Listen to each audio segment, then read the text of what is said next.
Now, MPs are this morning calling for urgent action to protect tenants living in poor quality, privately rented homes.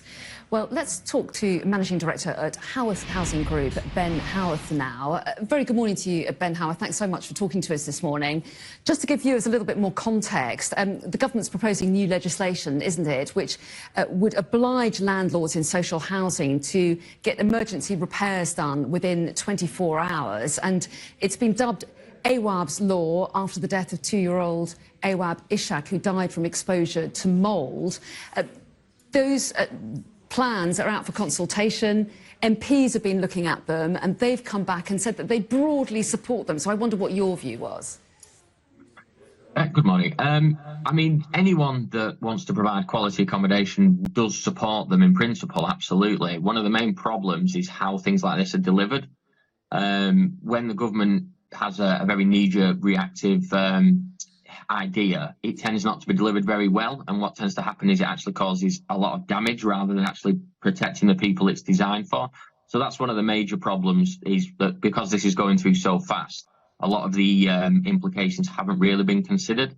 Now, obviously, higher quality is important, especially for health issues, but it has to be an actual deliverable item. And unfortunately, at the moment, it doesn't look like it's going to be with the speed that they're trying to put it through. It's definitely going to cause a lot of problems rather than solve a problem, at least in the short term.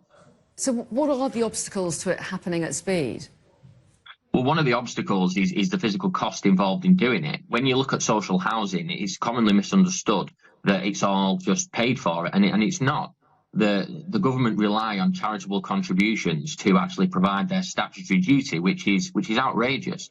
So when a provider has to rely a huge amount on things like donations and charities, and then they are hit with really high costs to do things very, very quickly within 7 days potentially, the big question is, where does that money come from? Damp issues can cost a lot of money, and because they said the government won't offer any funding to assist in a real term. The question is what happens, and unfortunately it's providers that get punished and people still end up in low quality accommodation.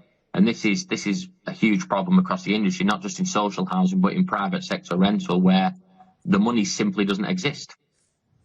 Well, yes, and it's interesting that you mentioned private rental properties, because MPs on the committee did have a criticism. They were concerned that the measures don't apply to those private landlords as well. Do you agree that it should be expanded?